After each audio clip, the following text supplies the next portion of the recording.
محسن انسانیت رحمت عالم صلی اللہ علیہ وآلہ وسلم کی عمر عزیز 35 برس تھی کہ اہل مکہ نے بیت اللہ کی نئی تعمیر کا آغاز کیا۔ عمارت بن گئی۔ اختلاف اور جھگڑا اس بات پر کھڑا ہو گیا کہ حجر اسود کو اس کے مقام پر کون نصب کرے گا۔ بات بڑی قریب تھا کہ یہ اختلاف خون ریز تصادم کی شکل اختیار کر جاتا اور ناقابل تلافی نقصان ہوتا۔ اس بات پر اتفاق ہو گیا کہ کل جو شخص سب سے پہلے حرم کعبہ میں داخل ہو، جو وہ فیصلہ کریں گے ہم سب تسلیم کر لیں گے۔ خدا کا کرنا یہ ہوا، کل سب سے پہلے حرم کعبہ میں رحمت عالمین جناب محمد رسول اللہ صلی اللہ علیہ وسلم تشریف لائے۔ حضور کو دیکھ کر سب کی خوشی کی انتہا نہ تھی، کیونکہ وہ آپ کو صادق اور امین کہتے تھے۔ حضور کے فیصلے کو وہ سر تسلیم خم کر لیتے اور تسلیم کرتے۔ حضور نے ان کے درمیان فیصلہ یہ فرمایا، ایک چادر لو اور قبیلے کے سردار ممتاز لوگ چادر کے کونے پکڑ لیں۔ حجر اسود چادر کے بیچ میں رکھا، اور جب مقام حجر اسود تک چادر پہنچی، آپ نے حجر اسود اٹھا کر اس مقام پر نصب کر دیا۔ یوں عرب کے درمیان ایک بہت بڑا جھگڑا اور خون ریز تصادم ٹل گیا۔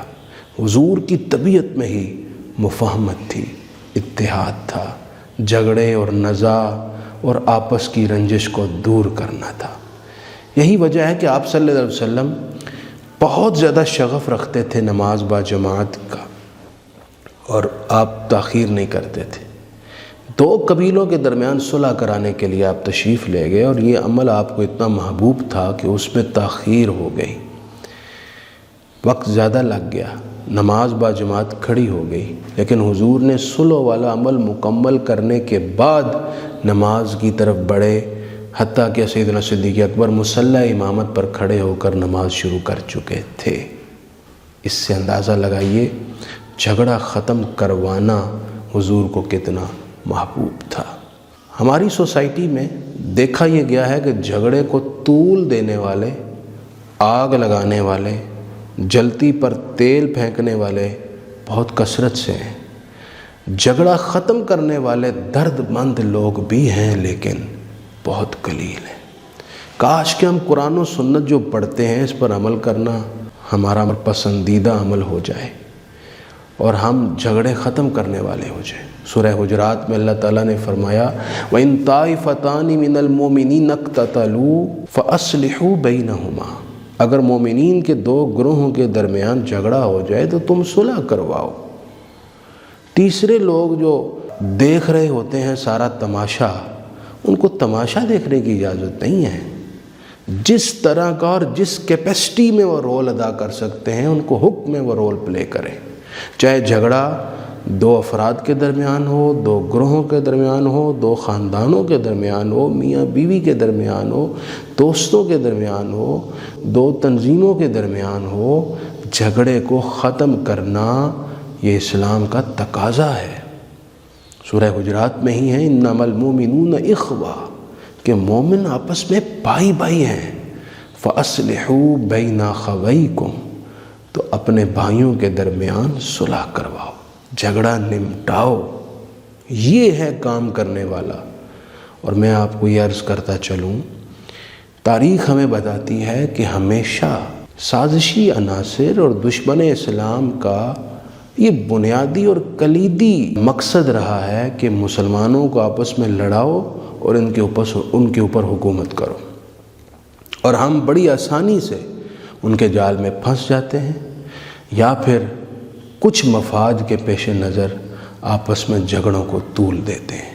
خدا ایسے آگ لگانے والوں کو ہدایت عطا فرمائے۔ نبی اکرم صلی اللہ علیہ وسلم نے یہاں تک ارشاد فرمایا کہ میں تمہیں نماز، روزہ، زکوٰۃ سے بھی، صدقے سے بھی بہتر عمل بتاؤں؟ عرض کی حضور فرمایا تو لڑے ہوئے جھگڑے ہوئے لوگوں کے درمیان صلح کروا دو۔ صلح کا عمل اگر آغاز میں ہی کرا دیا جائے تو ناقابل تلافی نقصان کی حد تک پہنچنے سے بندہ بچ جاتا ہے، ورنہ یہ آگ اتنی بڑھتی ہے کہ ارد گرد والوں کو بھی اپنی لپیٹ میں لے لیتی ہے۔ اور یہ بھی فرمایا جو جھگڑا ہے یہ خیر کو کاٹ دیتا ہے، جھگڑے کی وجہ سے شر پھیلتا ہے، خیر دم توڑ جاتی ہے۔